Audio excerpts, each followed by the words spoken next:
Everybody ready? Okay.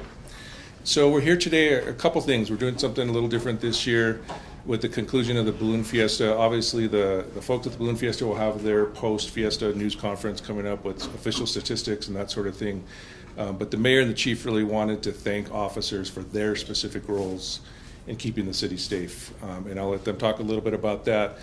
In addition, we're going to talk a little bit more about the warrant operations we've been doing, frankly, since the beginning of the year, but more intensely since July when we got state funding for this. So with that, I'm going to introduce Mayor Keller to kick things off. All right, thanks so much, Gilbert. And, you know, for us, I think to take us back just a few weeks ago when our skies were filled with those colorful hot air balloons and our town was jammed with all these tourists, we know this in many ways. The official numbers will come out soon, but we know on a lot of fronts we expect this to be a record-breaking year. It had to do with the eclipse and also the good weather, but we also know in particular, even on that Saturday, the eclipse Saturday, estimates of 150,000 people being on the field was a tremendous thing for our city and for everyone who was able to participate in that. But behind the scenes in Fiesta every year, there's always a heavy lift when it comes to law enforcement. And that goes across the board. That is, of course, state police and BCSO, but just being the largest department in the state of New Mexico, it's a huge lift also for the Albuquerque Police Department. And we try and improve each year, and I think this year we did exceptionally well. And we want to highlight that a little bit. But I also want to mention, too, that it's a civilian effort as well. I mean, there is technology around radiation detection and everything in between, all sorts of security concerns that are more associated with any large event like the Super Bowl and things of that nature that we do each and every year at Balloon Fiesta. And so first and foremost, I want to thank everyone in public safety, law enforcement, and even those civilians working on some of those specialty areas for their work. Some of them actually either volunteer, or they take time away from their families to do that. Securing and clearing the field typically starts at 3 a.m. every morning. That's when it goes in lockdown. And just before 3 a.m., that's when they're doing the original sort of scouting for different materials and individuals and things like this. And so it is almost a 24/7 operation for 9 days. I think they get to take a nap from 1 to 6. And other than that, we are on. And first and foremost, that is, of course, our Albuquerque Police Department. So for us, I think we had a very successful fiesta from a public safety standpoint. We had, relatively speaking, there's always issues when you have this many people in town, but we had a relatively safe experience for both those folks who lived here and folks from out of town. And that's a wonderful thing. And sometimes that is a result of things that we do, and sometimes, there's some luck involved too. But I think most importantly, this fiesta was a little bit different. And I'm going to explain why. It's because before Fiesta, going back to this summer, is when APD started announcing some of their refreshed approaches to generally reducing violent crime in Albuquerque.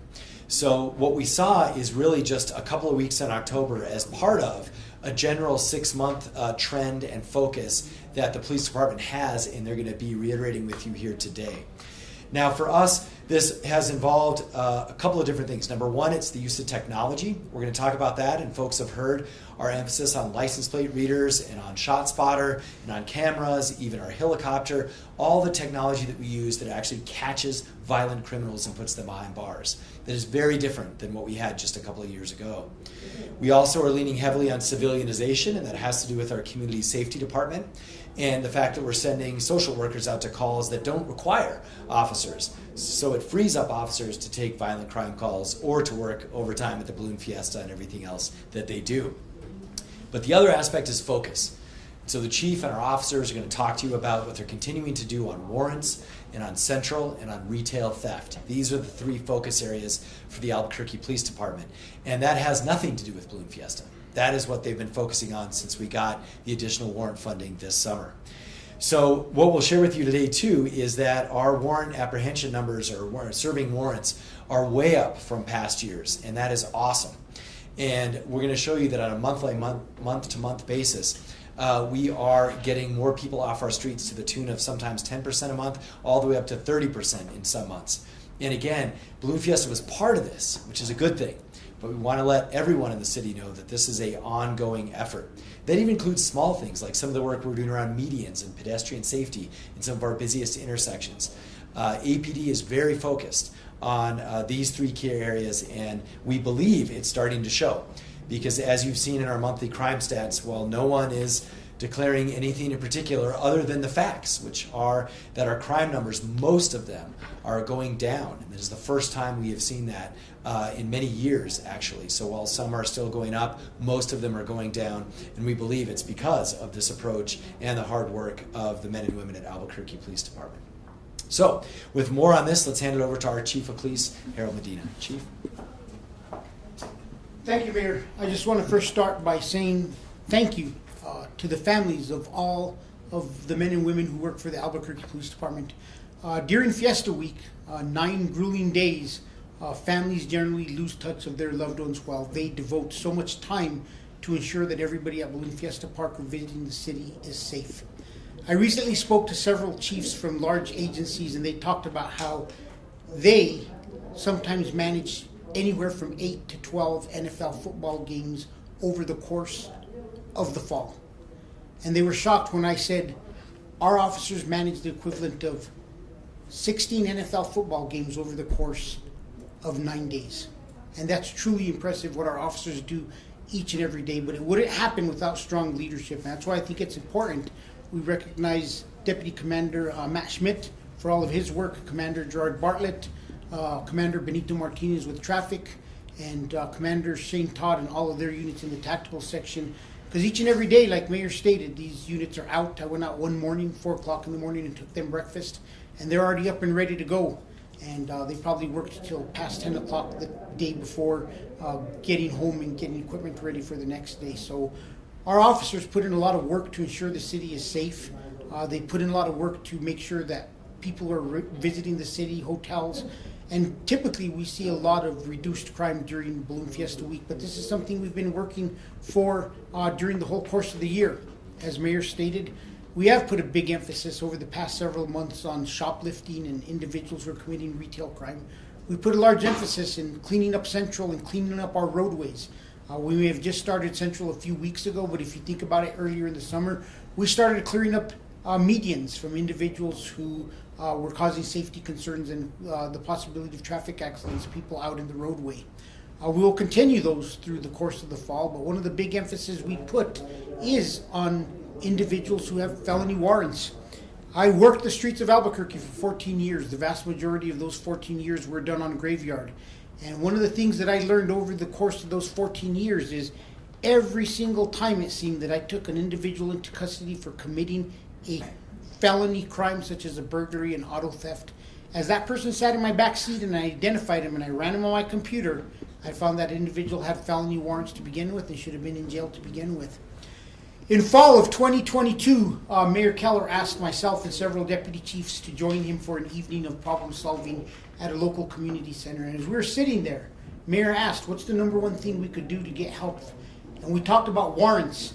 And that's the moment we became committed to asking the legislature for money for ensuring that we had additional funding so we could increase our warrant apprehensions over the course of the year. And we actually started really pushing a big emphasis on felony warrants starting in January. But not only that, are we looking for warrants, we're also utilizing technology as we've never utilized technology before. And we're going to be sharing an app that we've developed that is available to our officers that we'll be rolling out, which is going to assist our officers every day in being able to identify and find individuals with felony warrants.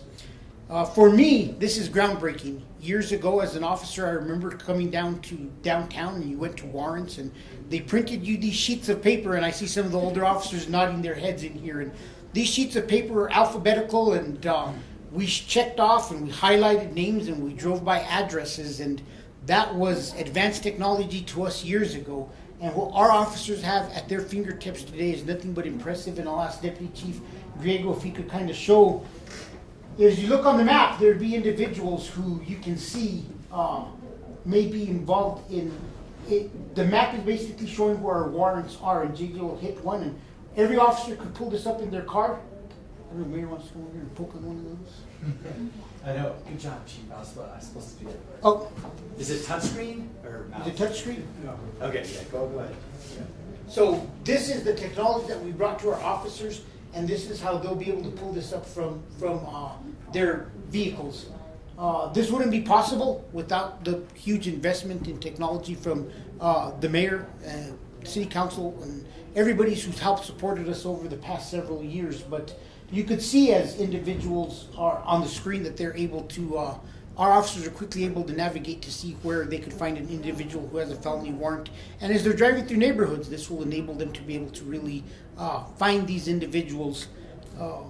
There's other things that the police department will be continuing to do. We have teams. We're going to use an approach that we used in the past.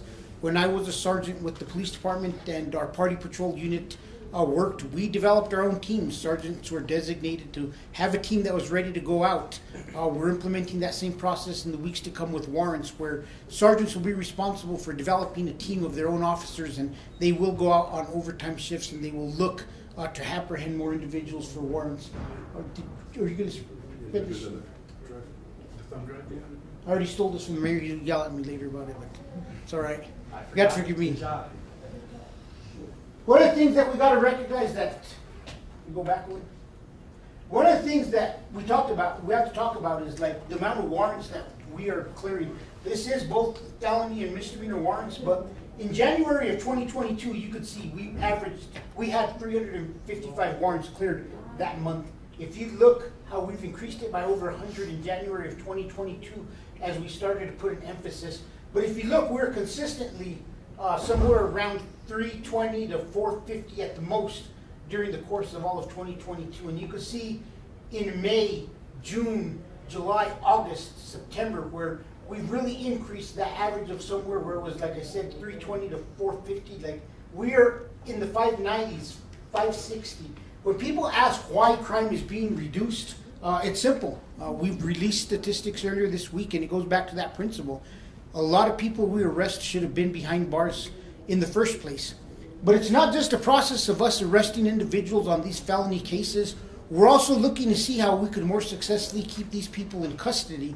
And we know that's something that we've struggled with. And earlier this year, Commander Hartsock spoke about us moving our case management preparation unit, SHIELD, into the DA's office. That was done very intentionally because we knew if we could increase communication and increase the amount of information that the district attorney's office had early in an investigation in case development, that we would be more successful in detention being granted.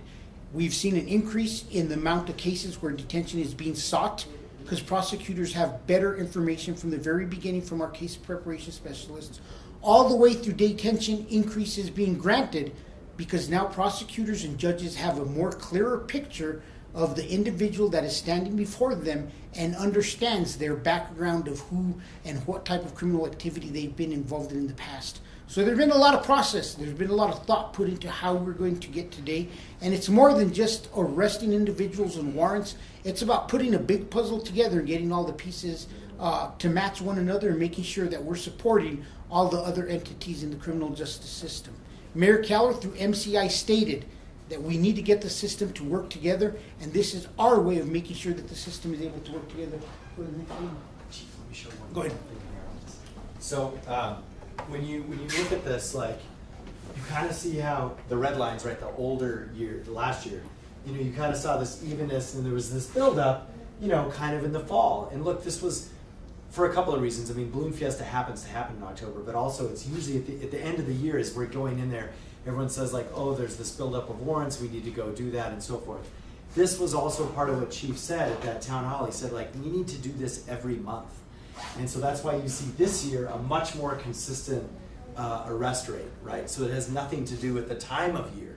This is just what we've got to do until we get that backlog down. And the way we were able to do this is by paying overtime for our teams on top of the teams that do it regularly. And that's where that funding request from the state that we got, we're very grateful for, that allows us to sustain this and have a much different pattern than we've had in years past. And this is what we want to keep doing. I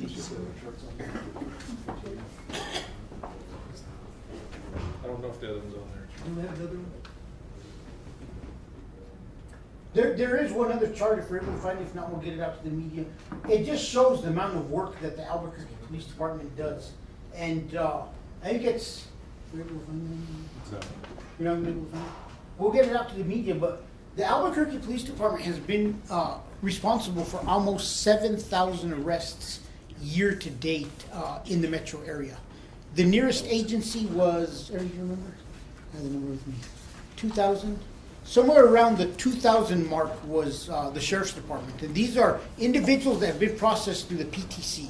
So if they went through our PTC, we've gathered that data. I think state police was somewhere around 500 for the year, and we'll get that chart out to you in a bit. But it just goes to show the increase in activity and enforcement by the Albuquerque Police Department. For us to be basically 3/4 through the year, and our officers have already arrested 7,000 people, goes to show how hard the men and women of the Albuquerque Police Department are working day in and day out in ensuring that we do everything we can to keep the community safe. You know, good. Oh, Mayor has him here for me. See, Mayor had my back on that one. We are, Albuquerque Police Department has processed through the Real-Time Crime Center over 7,000 prisoners this year.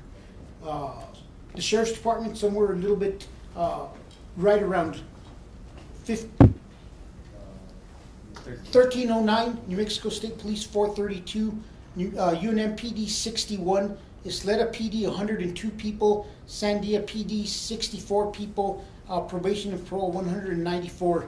You could clearly see how the Albuquerque Police Department carries the bulk of the load in the Albuquerque metro area, and the arrest numbers without a doubt reflect that. Not only that, the Albuquerque Police Department is the only agency responsible for the primary responding to calls for service in Albuquerque.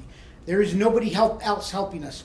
Matter of fact, I think we've assisted the New Mexico State Police with 450 traffic accidents on the freeway, which is typically their jurisdiction. So I'm very proud of the hard work that the men and women of the Albuquerque Police Department have conducted during the past year.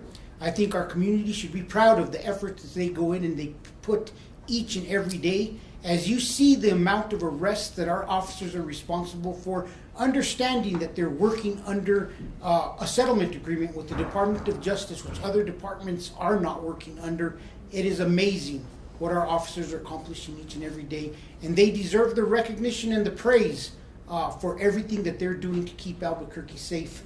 I'm going to turn it over to Mayor, since I already stole his slide from the warrants earlier, and see if he has anything else to finish up with. Mayor? I'm good. I think it's, if Commander has. Aaron, you have anything on that about warrants?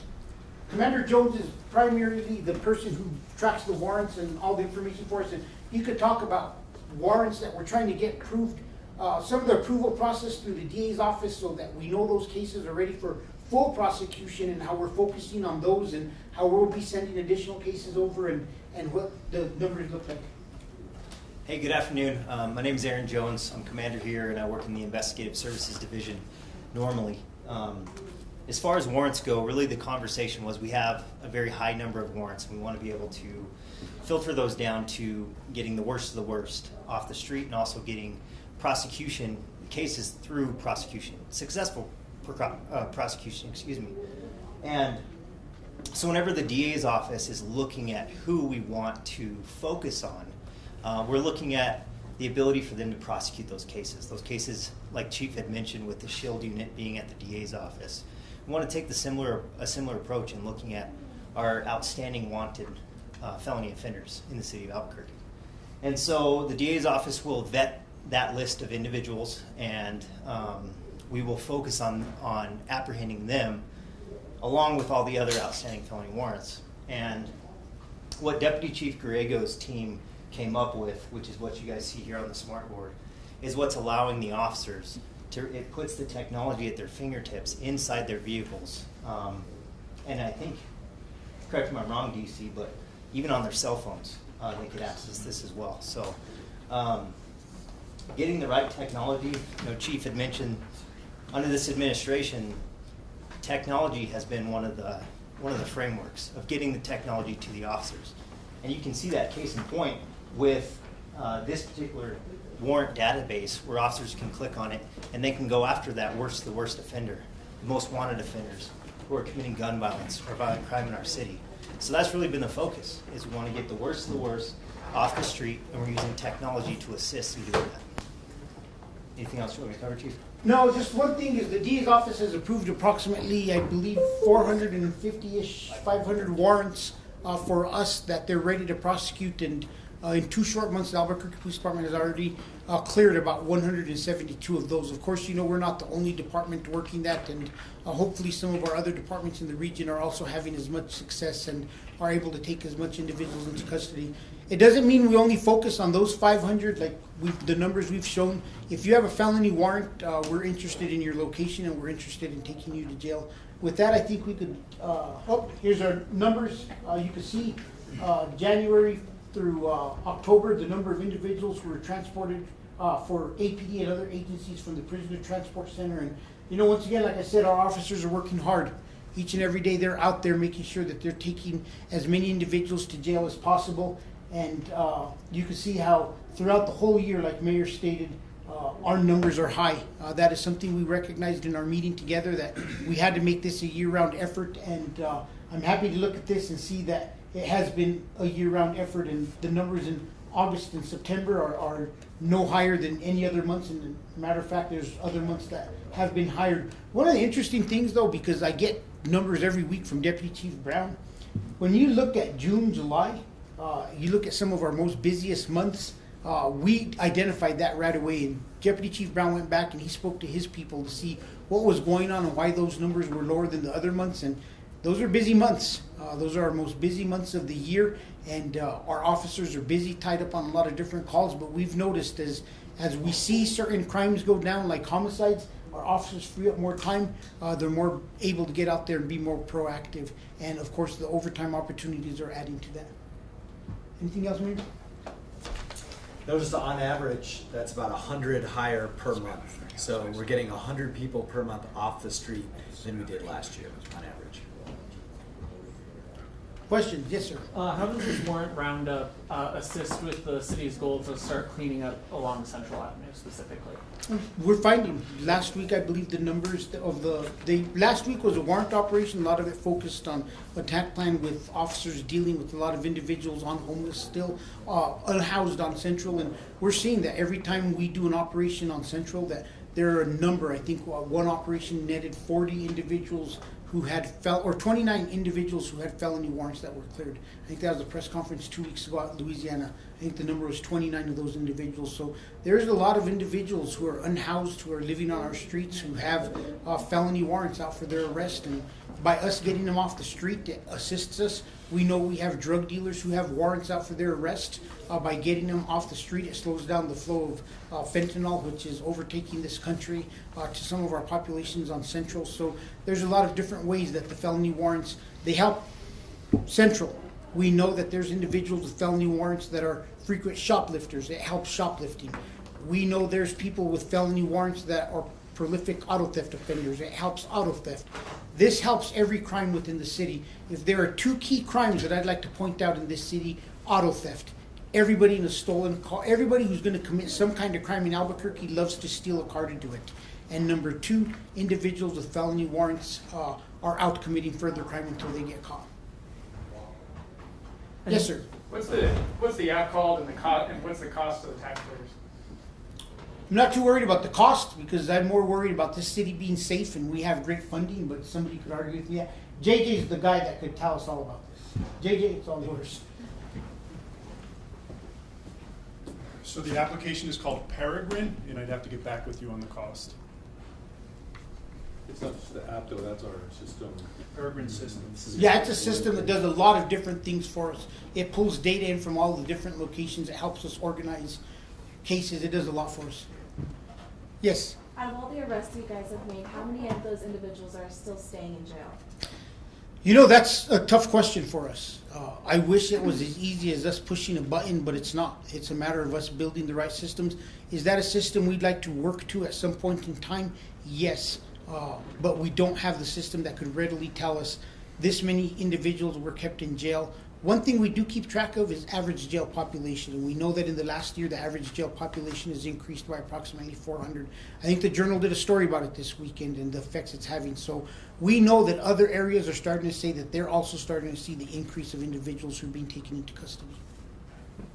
Any other questions before we go? Yes. How many outstanding warrants are you guys still looking at?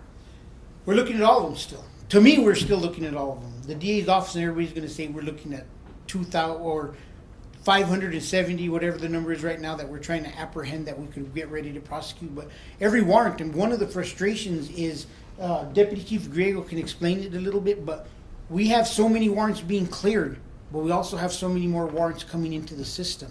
So one of the positive things I see is for the first time we're not seeing growth in the warrant numbers. Like every year, everybody who has ever carried a badge and been a cop in Albuquerque knows that every year that warrant number has grown and grown and grown. We've actually stopped the growth this year, and it's actually down slightly, and we'll continue to see warrants put into the system.